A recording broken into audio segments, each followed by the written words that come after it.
Hello, everyone. Welcome to our webinar. We'll take a minute to get everyone settled in and we'll start shortly. Thank you.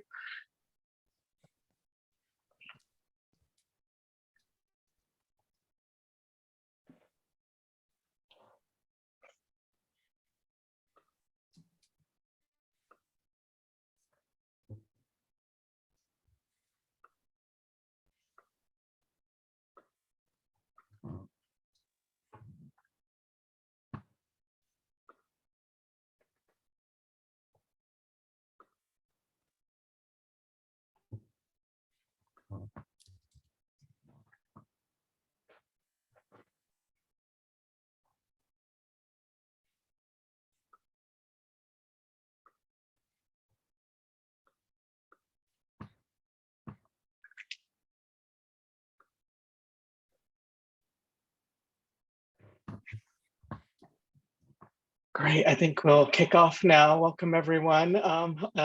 Welcome to the UC Berkeley School Public Health Alumni Association Professional Development Webinar Series. Today we'll be talking about global perspectives and leveraging the public health infrastructure and workforce in response to the COVID-19 pandemic. I'm Jung Kim. I'm a double bear and a proud double bear from the UC School Public Health. And this webinar is hosted by the Public Health Alumni Association Board of Directors. PHA was founded nearly 70 years ago, and we are a volunteer board who builds and strengthens professional and personal relationships across our Cal community. And we do this through committees that support student scholarship, diversity, inclusion, networking events, and like today, professional development opportunities. And today we welcome our very esteemed panel who will be discussing their own experiences in public health practice, and they represent the nonprofit, public health, and also academic sectors as well. Today we have Gayatri Prashant, Chief Operating Officer of the Healing Fields Foundation in Telangana, India. Also, we have Christine Mugasha, Senior Maternal and Child Health Advisor from USAID, based out of Kampala, Uganda. And we have George Rutherford, Professor at UC Berkeley and also UCSF, and Acting Executive Director of the Institute for Global Health Sciences. And some quick announcements. We will have a Q&A at the end of the final presentation. Please add your questions in the Q&A box and we'll queue that in. And as you note, you are muted by default. And also this webinar will be recorded.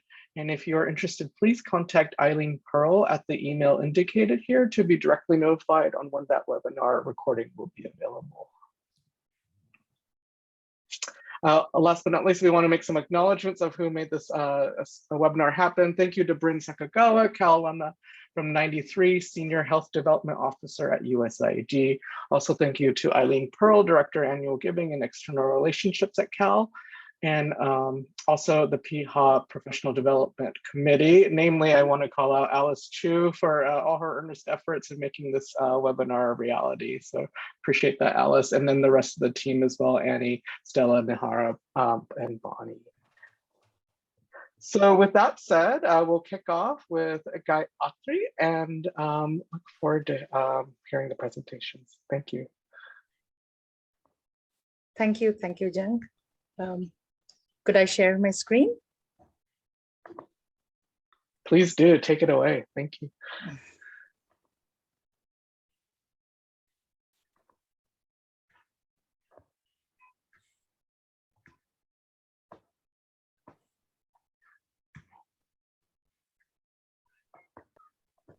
Can you see my screen? We can, thank you. Hi and good evening. I'm Gayatri from India, Healing Fields Foundation. India, a country with 1.4 billion people living in 28 states, speaking 22 different languages. We have more than 650,000 villages where more than 70% of our people reside. A huge urban-rural divide for resource availability and also access to information and services.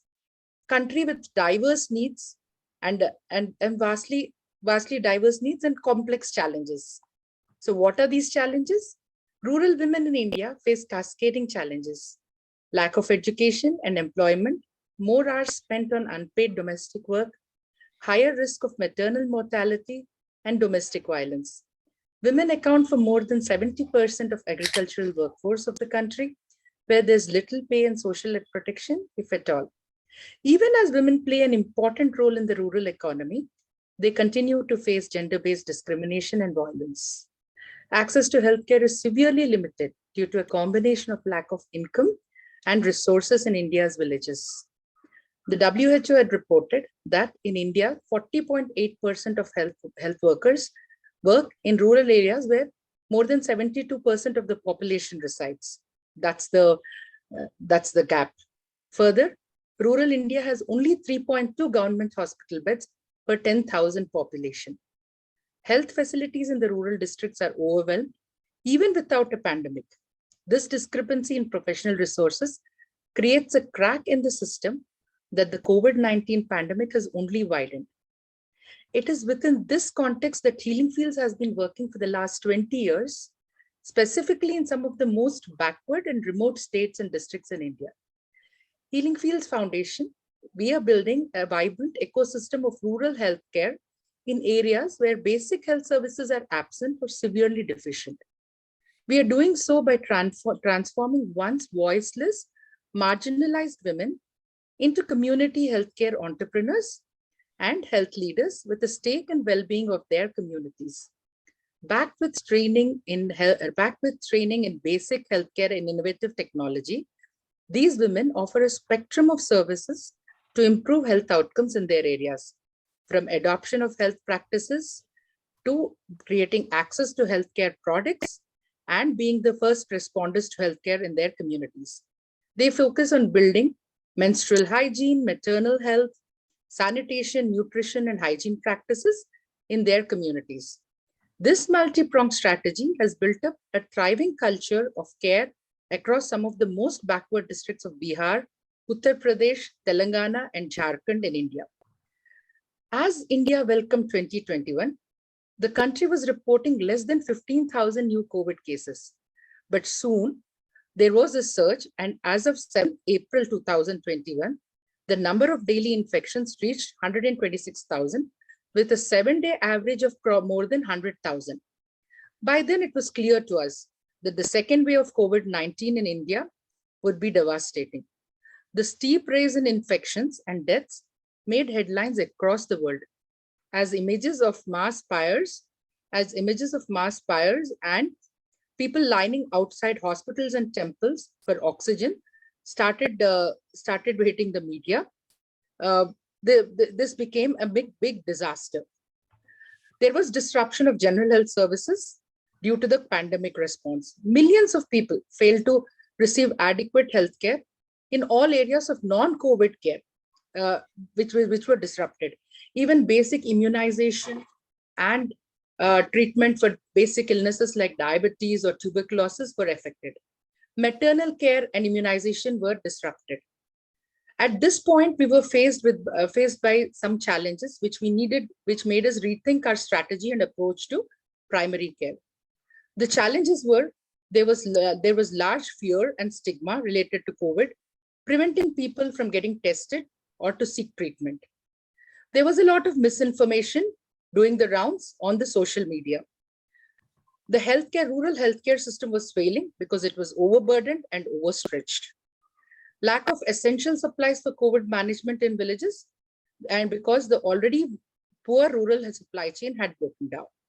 Frontline functionaries had no training and limited supplies to manage the situation. The enormity of the situation needed a disaster level response. So we needed to act quickly. So what we did, Healing Fields leveraged its army of community health entrepreneurs to bring the communities together and fight COVID and protect themselves. The first step was the women needed training to understand the approach to managing the COVID situation. However, due to lockdown restrictions, the traditional channel of training in person was not possible. So Healing Fields quickly partnered with ECHO and launched a series of online trainings. The women initially needed a lot of support and handholding since this was their first exposure to online training. But as always, the women were quick learners and adapted well. And these women went out and trained their communities using different modes, like like one-on-one meetings, using an IVRS platform, or using street audio messaging. As we kept interacting with the women, we were faced with the reality of the desperate situation. People from every household were sick, medical advice to their community through remote doctors. We engaged local doctors so that we could ensure that they were able to engage better with the community and provide context-specific advice. As the cases started to increase, hospitals started sending back patients home to isolate in their houses. And we knew very well what isolating in a poor man's hut means. So we immediately set up community-based COVID care centers for safe isolation of the people with symptoms, and also to prevent spread within the families and the village. The nutrition and sanitation needs were taken care of, along with access to teleconsulting and medicines. The rural supply chain was cut off due to lockdown and closing of borders. This led to shortage of basic essentials and medicines. Even a paracetamol was not available in most villages. So at this point, Healing Fields started engaging with local bikers. Many of them were without jobs due to the lockdown restriction, to ensure supply of essentials from the district hubs. These bikers were trained. We had mapped them and mapped the routes and trained the bikers, and the supplies were made through these bikers to every village. This not only ensured steady supply, but also provided livelihood opportunities to rural unemployed youth. The other thing that happened in this period was the rural health system in India rests on the Ashas, who act both as providers and facilitators of medical care. India's 1.3 million strong army of female health activists played a crucial role in the management of COVID-19 pandemic. However, they were neither given proper training nor supplies of protective gear. So Healing Fields stepped up, and we started working with the block and district administrations in its areas of operation, and took on the responsibility of training the Ashas and providing them with basic supplies. This helped in ensuring a much better quality care and a coordinated effort between the Ashas and the other local functionaries and our community health entrepreneurs. So our learning, the second wave was different, with many of our staff and families testing positive for COVID or facing personal challenges. It was a much more challenging situation than the first wave. There was a lot of learnings for our organization and also for each one of us personally. Moreover, there were learnings for system change and future preparedness. We are now looking forward to what we need to do to prevent this kind of situation in future. Primary care is the essential foundation in COVID-19 response and general health outcomes globally, because it can meet more than 80% of people's health needs. It plays a significant role in gatekeeping and clinical responses in identifying and triaging potential COVID-19 cases, ensuring early diagnosis, helping vulnerable people cope with their anxiety, and reducing the hospital service demand. The COVID-19 pandemic put massive pressure on the health system, which resulted in essential services halting. It is essential to maintain essential health services even during the pandemic, to ensure people's trust in the health system and the population's health status. Public health measures avert disease and reduce mortality. Prevention, promotion, and early diagnosis of disease is the only cost-effective option for India, which cannot spend more than 1.5% of its GDP on health in the near future. With such low resources, having a system that is based on treatment and hospitalization is neither affordable nor feasible. It is an imperative, not a choice, for India to single-mindedly focus on achieving the challenging goal of assured comprehensive health care for all. Decentralization and community engagement are fundamental pillars of public health management. India has the knowledge, capability, and capacity. These need to be leveraged and brought to the forefront. Thank you.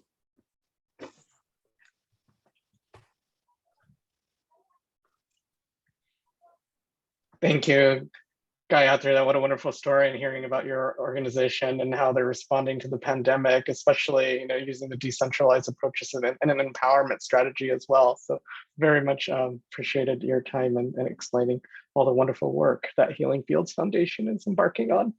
Our next speaker is Christine Mugasha, Senior Maternal and Child Health Advisor from USAID. And Dr. Mugasha, I will pull up your slide deck momentarily.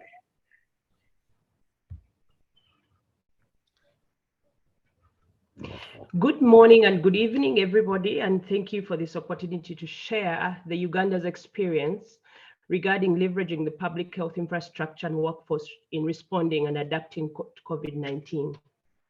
Next slide, please. So Uganda is located in Africa, just really in the middle of Africa. Currently, we are averaging 40 new cases per day and about 3 deaths for COVID-19 per week. Next slide, please. Something small about Uganda is that we currently have an estimated population of 47 million. Our population growth is still at 3.3% with a fertility rate of 4.8 per family here in Uganda. And what is unique about Uganda is that 50% of Uganda's population is below the age of 15. So really, as we are still a very young population, and 2.5% of the population is above 65 years of age, which I think we just need to appreciate as we are really going into the COVID response and the vulnerability of the older persons. Next slide, please. So in terms of the health infrastructure for Uganda, it is primarily premised on primary health care. Of the almost 7,000 health facilities across Uganda, only 250 of these are really hospitals and special clinics that can provide advanced care or critical care that has intensive care units. Typically, the health center fours will have only basic emergency services that would provide potentially a cesarean section for women and really minor surgical support. Whereas most of the facilities, the health center 2s, 3 in green, the health center 3s in yellow, and the health center and the clinics in brown will typically just provide an outpatient-based service. So this is important to understand as Uganda puts together the support on how we are able to manage with supporting clients who have COVID. Next slide, please. So looking at the epidemic in Uganda, we started out with a first case in March of 2020. And we've had 2 big waves, one that happened in December and one that happened last year, and one that happened in between May and July of this year, with the cumulative cases continuing to go up, but at least in terms of new cases going down. And this is very critical for us to maintain the cases going down, because in terms of response for providing support for clients who have COVID-19 with the respiratory needs, it really becomes cumbersome for our system to be able to support. So the response now is primarily premised on prevention, which is the immunization program, because we really in terms of infrastructure, in terms of human resource, we really have a very small capacity to provide that support for the cases. Next slide, please. So vaccination as the major intervention for the COVID response. So far, we have been able to get 17 million doses of the different types of the vaccine. Initially, the plan was to have support for procurement of majority of the vaccines to cover at least half of the population through the Gavi COVAX facility, but without having access for procurement of vaccines, Uganda has primarily relied on donations from the various countries that have provided Pfizer, AstraZeneca, Moderna, J&J, Sinopharm, and Sinovac. And I think as part of the sources of the vaccine, we still have the US government as one of the major contributors as a single country in terms of dose sharing to Uganda. Next slide, please.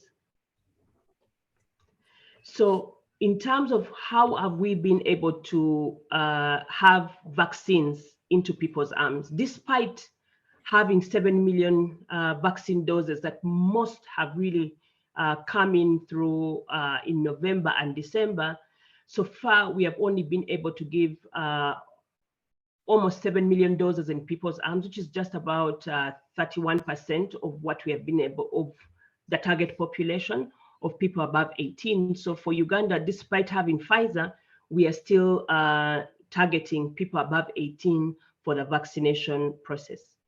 And for among those who have received at least one dose of any of the vaccines, we are still at 5.7 million, with really only 1.2 million that just cover 7.5% of the targeted population for the second dose. Of this 6.9 million, out of what we have been able to get in terms of the 17 million, 40% of the vaccines that we have received in-house have really gotten into people's arms. Next slide, please. So in terms of how we have been able to approach this COVID response, both for care and treatment, but also the vaccination, is that really from the very beginning, the plan was to leverage the already existing infrastructure, especially based on the current, or at that time, the immunization program, what we were able to learn from the routine immunizations for children, but also given that we are a border country to Congo that occasionally has eruptions of Ebola, we also borrowed significant lessons from the Ebola response. So one of the things that we also are really strengthening is prioritizing of the surveillance system, so that then we can intervene as quickly as possible before the cases go out of hand. Engaging the communities to really lead the response, to provide the support is very critical given the limitation in infrastructure and health workforce, and also engaging the wraparound district response, that is the technical, the political, the social influencers of the district, to really come in and provide support and really lead the response district by district, is something that we found is really critical, rather than lead the response from the Ministry of Health at the center of the response. Also, the emphasis on community engagement is very critical to address especially issues around community demand, early detection. Going to the facility early for testing is one of the major things that we have learned previously, that we also integrated within the COVID response. Of course, engagement of the private sector, albeit being still very small here, looking at both the private health facilities that can deliver the services, but also the corporate entities that can really provide support for mobilization, provide support for distribution, provide support for the passing on the social messaging was also really helpful for us from the very beginning. Next slide, please.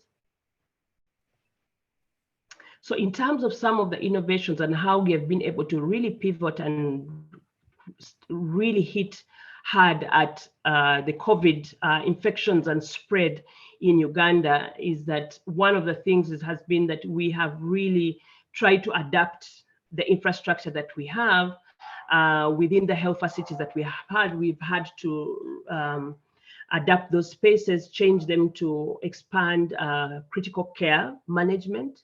Even the health workforce for primary care doctors who would be, I think your primary care physicians, also being trained and given skills to really provide specific support and contribute to the ICU support, given that we have very few specialists here in Uganda, and also expanding into public spaces that were not being used due to the closure of the economy because of the COVID-19 and infections. For example, the public schools, churches, we're able to expand into some of those spaces that are really close to the health facilities to be able to provide support for testing, also support some of the essential services, because clients now were really afraid of going into the health facilities in fear of contracting the COVID infection, to really be able to support the spacing for the clients, so that then we ensure that even the health facilities are not a space to acquire infection.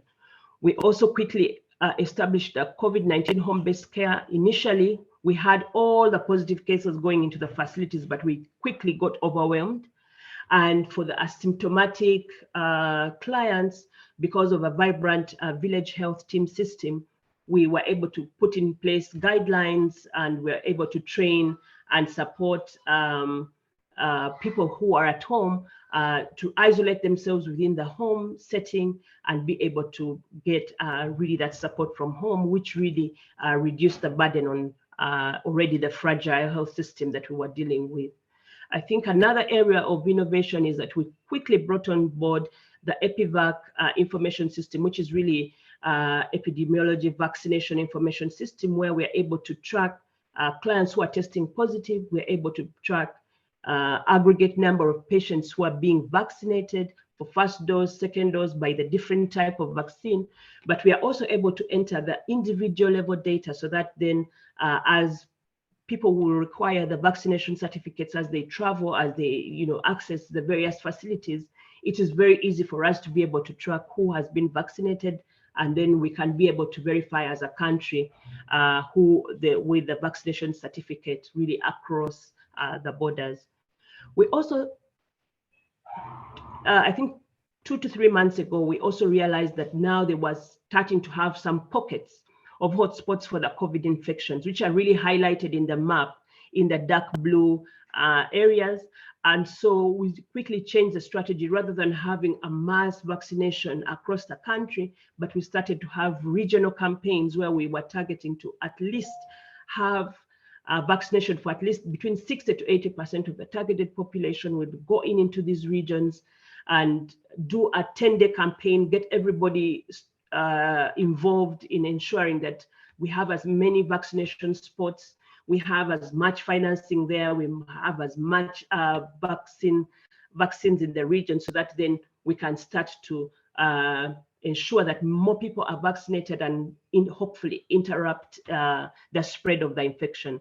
So far, we have been able to go into 4 regions across the country, and we are continuing to go to at least, I think by end of this month, cover at least half of the country with those very intensive vaccination campaigns as really our major intervention for the COVID response. Next slide, please. So generally, that's where we are in Uganda. We in the hotspots, we've already got to, some regions have got to 70% of all people above 18 targeted for already received at least 1 dose of the vaccine. Currently, we have, as of yesterday, over the weekend, we got over 10 million doses of vaccine that came in from various EU countries, as well as 3 million of those came in from the US government. That was the Pfizer vaccine. And so far, we have at least 35 million doses of vaccine that have so far come into the country. We really thank and appreciate the countries that have been able to respond to the global call for vaccine dose sharing. I think if we get all countries vaccinated and safe, we think the rest of the world will be safe if we are able to support each other. So thank you very much for the opportunity to share our experience in Uganda, and thank you for listening. Thank you, Dr. Magasha. Really appreciate that, and just comment about your being cognizant of all your assets and mobilizing that, especially in resource constraint settings. So really appreciate the context and taking the time to walk us through the current situation in Uganda. With that said, last but not least, our final presentation is with George Rutherford from UC Berkeley and UCSF. And Dr. Rutherford, whenever you're ready, feel free to share your slide deck. Okie dokie. Well, welcome everyone. Good evening. We're pushing the witching hour here. I'm I'm going to speak a little bit about an experience we had in my group in San Francisco, which was to stand up the contact tracing workforce for San Francisco, and it's an example of how you can mobilize and put together public health response with kind of the pieces lying around, not lying around, but it's sort of an interesting thing. So in California, on March 13th, 2020, there had been 251 cases of COVID reported and 4 deaths. Testing was lagging badly. If you'll recall, this is when CDC was trying to control the reagents, and the tests weren't working very well. California had moved to do a couple of things. It had banned gatherings of more than 250 people. Schools started to close. This is at Stanford. And Disney, and most importantly, Disneyland announced it was closed. There were more than 10,000 people who returned to the United States, largely from China, where the disease was kind of winding down. It had peaked about the 3rd week of March in Wuhan. But they were self-monitoring who had returned to the US. 49 of the 61 local health jurisdictions in California were involved in following these people up. There were 19 in public health and 2 commercial labs with these CDC test kits, which were sort of, comme ci, comme ça. The governor requested a big $20 million emergency appropriation. This seems like a joke at this point in time, right? The legislature moved to waive copays for SARS-CoV testing, COVID-2 testing, and there were 21 million masks that were made available from emergency reserves. So this is kind of very early on. In Santa Clara County, 66 cases had been reported. Stanford suspended all in-person classes until April and banned gatherings of more than 150 people. San Jose State canceled its in-person classes. And in Santa Clara, there was a ban on gatherings of more than 1,000 people. In Alameda, there were 9 confirmed cases. That was until the Grand Princess docked in Oakland, which was a story unto itself, of which there were another tens of cases that came off the cruise ship. Cal canceled its in-person classes until the end of March in the city. There have been 19 total cases, 12 in one cluster. There were 2 unrelated cases diagnosed on San Francisco on March 5th, the earliest ones in the city, and neither had a history of recent travel nor no contact with known patients, and was thought to be most likely community transmission. So you got this spreading epidemic. What are you going to do? And then just to kind of give you, the rest of it. These are cases in the Bay Area, cases outside of the Bay Area, and here's the epi curve for San Francisco. So you have this feeling that this is accelerating. It's starting to take off. There are 24 cases on March 22nd. Now, what do we do? So what do we need to do? Right, we need to improve surveillance. We need to try and find this. Remember that a large portion of these cases are asymptomatic. We need better diagnostics, and we needed them right away. We needed to do case investigation and contact tracing. This is a respiratory virus that's spread from person to person, and it is amenable to contact tracing, despite what Dr. Reingold will tell you. We needed to quarantine for contacts and isolate for cases. And we needed to protect the most vulnerable, which at that time was really heavily focused on nursing homes, spelled wrong here, but also moving the most fragile homeless into hotels and getting them off the street. So all these things were going on at the same time.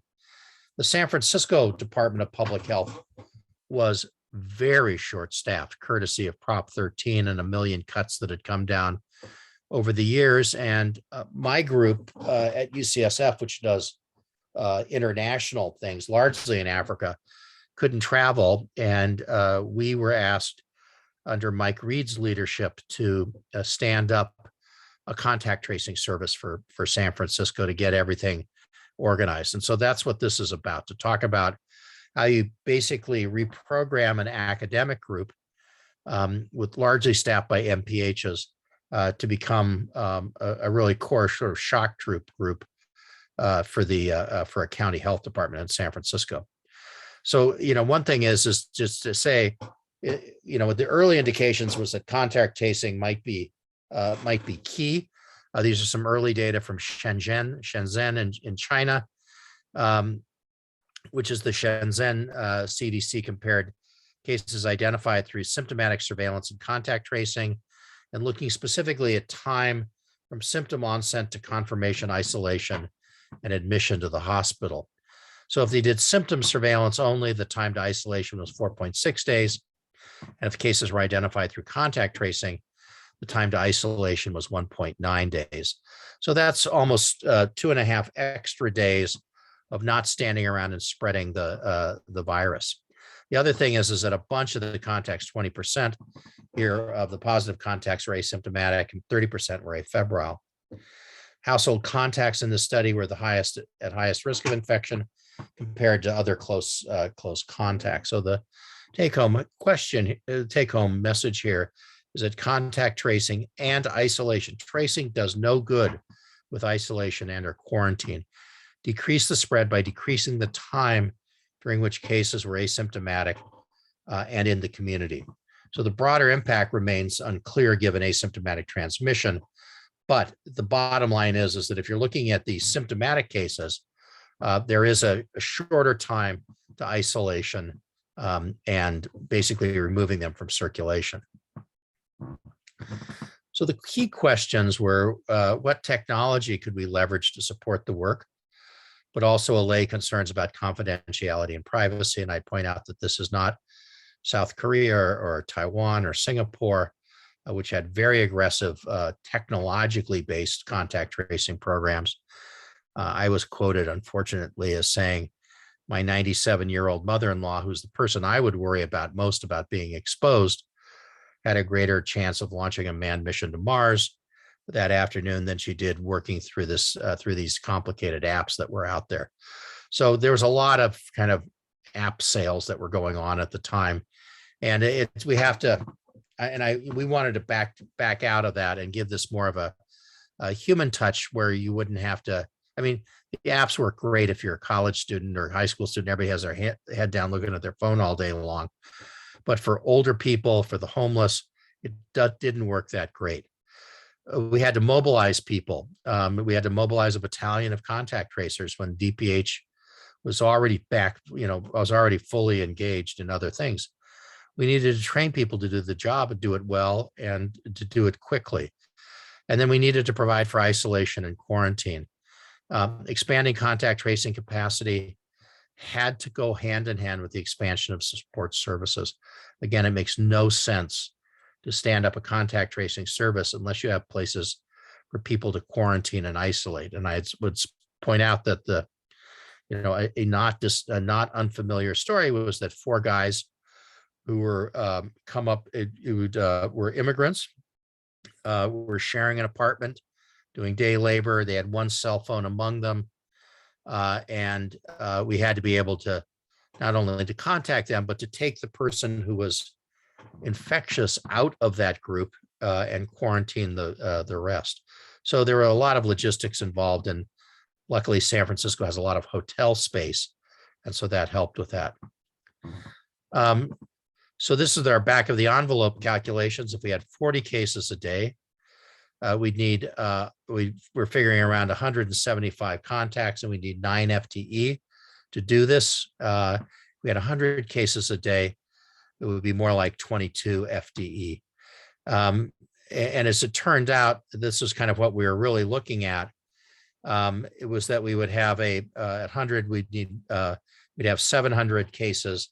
This is after shelter in place lifted and people were out walking around a little bit more, and we needed a much bigger workforce.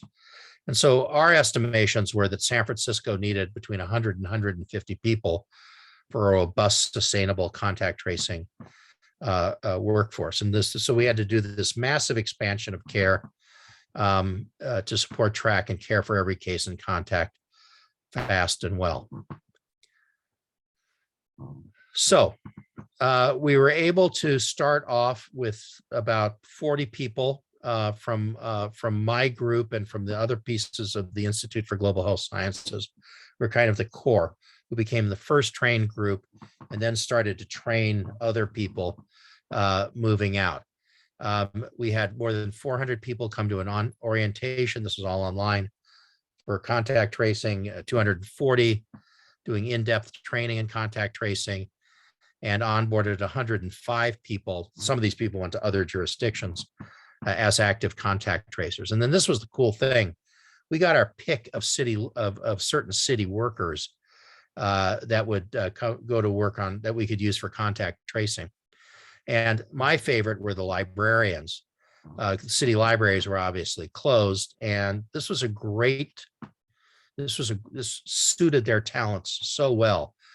They were literate, they spoke all the languages, they knew how to find people and stuff, and they were very empathetic and did a really good job. We also had people from the city attorney's office and the assessors, some retired clinicians, and some of our own medical students. And then this was the COVID Academy that we stood up. These are the different modules that we would take people through: interviewing skills, orientation to digital solutions, data quality and CQI, et cetera, et cetera, et cetera. So we had a team lead, we had these tracers. This was all done by phone, right? And then we had a clinical supervisor, who often was a medical student, who could come in and answer clinical questions. We'd have people who would interview the cases. They would identify the contacts, get some of the demographic information about the contacts. We would contact the contacts, screen them, decide whether they needed to be tested or not. If they were positive, then they would get fed into the isolation services. If they were negative, they'd be fed into the, depending on their degree of contact, they'd be fed into the quarantine services if necessary. So this was very much of a labor-intense process, highly computerized, but it relied largely on people who'd been retasked to do this in a very short period of time. So, I mean, we could ask the question, were these non-pharmaceutical interventions working, like contact tracing, working in San Francisco? This is my favorite graph. And here we are compared to Los Angeles. Remember, San Francisco started shelter in place on the 16th of March. That's what this shaded part is. Whereas Los Angeles started it 4 days later or 5 days later.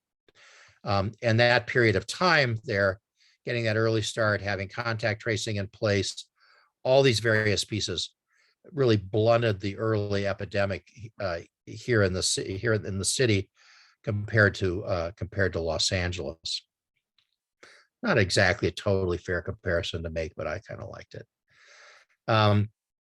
So that's our story about mobilizing a public health workforce out of an academic group, city librarians, the city attorney's office, people from the assessors, and various volunteers. And I'd like to thank our colleagues from the San Francisco Department of Public Health, led by Darpan Sakdev and Wayne Anoria, CDPH Alice Gandelman, and Greg Melhoff, and from UCSF, Jess Celentano, Karen White, and Mike Reed, and others. But that's our story. Thanks. Oh, and if you're feeling guilty about getting a booster, here's something you can do about it. This is a campaign run by an emerita faculty member from UCSF called the Get One, Give One Worldwide. That's the website, info@GetOneGiveOne Worldwide. And what this is collecting $7 from each person who gets a booster dose. This goes to buy a vaccine through COVAX, the UN COVID vaccine agency, to push out to low and middle income countries. Again, GetOneGiveOneWorldwide.org. All righty, thanks very much. Thank you, Dr. Rutherford. Yeah, no, that was amazing. Appreciate the breakdown within the state of California, and also just how we're all interconnected globally as well, especially with that last pitch to help one another across the globe. Also really appreciate the implications to training workforce and who does the workforce embody. And so really appreciate your insight and how you're able to mobilize your academy and bring in an array of people from different sectors. So appreciate that. And then in terms of some Q&A. A question did come up that I'm wondering if each of the panelists feels comfortable asking. Maybe we'll start with Dr. Rutherford and go down the list. But a question came up in terms of pearls or innovations that were adopted due to COVID that could also be built on perhaps or generalized to non-COVID situations, and how can we build on that? Yeah, well, what I can tell you is that the clinical practice of medicine stood on its head.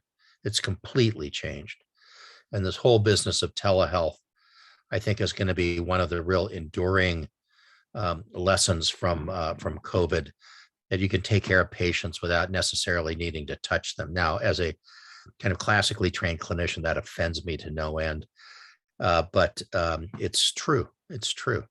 If you're following people for kind of chronic care or long-term care, it worked really, really, really well. And it especially worked well in things like psychiatry, where they could really do it all by telehealth. And it's just kind of getting back into the office now. Telehealth is far from ideal, but it seemed to work really well. And I think it's one of the things that's going to be one of the enduring lessons learned. I think for the other parts of contact tracing and the standing up of having to stand up a big public health workforce, I think the lesson there is that we can't sit around and jerry rig these responses in the future. And we need to have a trained public health workforce that's either held in reserve that could come in, or is, doing different things and could be reconcentrated down depending on what the crisis is. So those would be my 2 bits. Wonderful, thank you. The other panelists, would you like to comment on some pearls that you can take away in your respective areas? So I think one of the biggest learning that we had, one of the biggest learning is the importance of primary care, importance of prevention, and importance of that first level of identifying and triaging, so that, you reduce, because the biggest challenge India faced was the overburdening and overstretching of its health system. That was because everybody went into the hospitals, everybody wanted to. So how can you reduce that? How can you, at a community level, cut that where people don't need to go to the hospitals, where they can get the care within the community? So those protocols, I think, are really critical that was one of the biggest learnings from COVID. Thank you, Gayatri. That's wonderful to hear. We also have some questions that were put into the Q&A as well. The first, looks like it's a domestic question. Is there any utility now to after the fact contact tracing in locals where case volumes are very high and social gatherings are sizable, such as football games in Michigan? Could it lead to additional understanding of how the transmission works in outdoor settings? Do you want me to answer that one? Contact tracing is hugely it's a huge time suck. And I think, at least in our hands now, the mobile apps have stepped up a lot in importance. We're largely looking at a younger group. The median age of cases has fallen quite a bit, and it's gotten to the point where it's much more reliable to use cell phones and kind of positioning devices and automatic notifications than it was early on. So it has some role. I can tell you that as we're chasing Omicron cases around Northern California, contact tracing is hugely important. That's what the real bread and butter of this is. I think the way we're kind of leaving it in our group, and we're doing most of the training for California now, along with UCLA, is that contact tracing is the kind of classic contact tracing is going to be more reserved for unusual situations that involve things like outbreaks and super spreader events, outbreaks in schools, where there are a lot of people that need to get tested and potentially a lot of exposures, with some high stakes stuff about keeping kids in school. So I think that's going to evolve more in that direction and less from trying to reach everybody.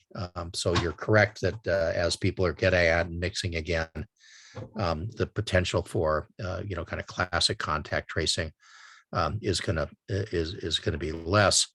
But again, I think that some of the apps that have been used so successfully in Singapore and South Korea and Taiwan could be are being employed and are pretty successful.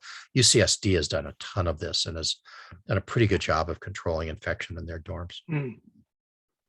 Thank you. And then the follow-up question to that, a question from Mina Cousin in terms of, she says, great modular approach in San Francisco. How exportable is this model in terms of repurposing and retraining governmental and universal and nonprofit staff and deploying them in mass contact tracing efforts? And how has your approach been tried in other California counties?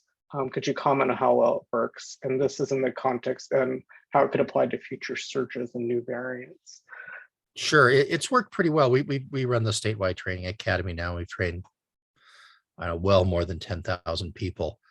A lot of them are coming from CBOs. The CBOs really are now becoming much more the kind of the frontline groups.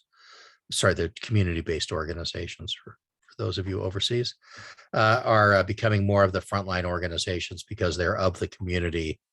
They're much better at finding. They're not as good as the librarians, but they're much better at finding people and persuading people to do what they don't want to do.